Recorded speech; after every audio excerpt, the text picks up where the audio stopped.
Charlotte S. Burns. Okay, I'm very nervous. We're a friendly crowd, don't worry. Okay.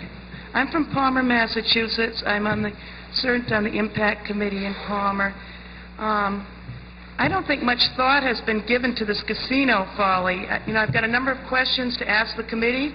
I'm wondering why the state is discussing gambling as economic development, an industry that earns most of its revenues.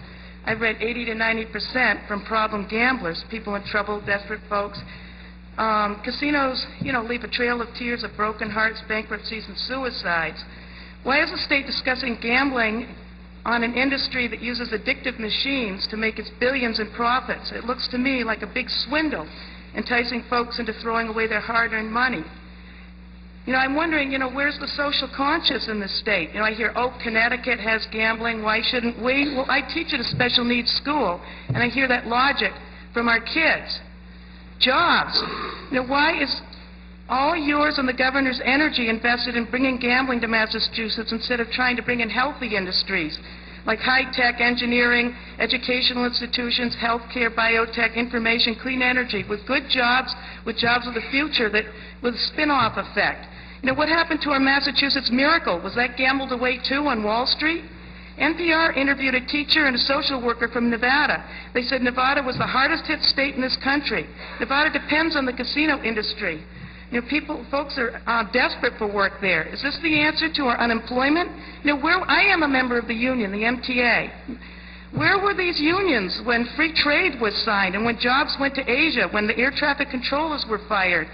Where is their social conscience? Tourism in Massachusetts centers around colonial houses, historical sites, New England scenery, harbors, farms, and pretty little towns with 200-year-old churches and town commons, like those that surround the casinos, like Lakeville and Munson and Belchertown. Oh, boy. This is what's slated to be ruined. Where's the thought to the environmental damage? Is this going to be the site of the new Home Depot? Burgundy Brook Farms? People flock to these farms. They flock to this area for apple picking to get away from the city. Are you sure this is a good bet?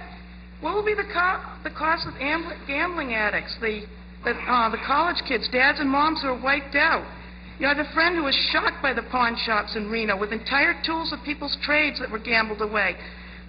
Sister Ann Whitaker, a friend of mine, was told by a bus trip driver at Foxwoods, if you could only see the people who've lost everything at the casinos, their entire bank accounts, their families. The huge cost of host communities that my friend Mr. Sears will discuss. When this gamble goes south, like all the other gambles we've had, like free trade, the housing bubble, and derivatives, what's going to be your plan B? I don't see Twin Rivers, Foxwoods, Las Vegas, Atlantic City doing so hot. You can't make something out of nothing, and that's exactly what gambling casinos do.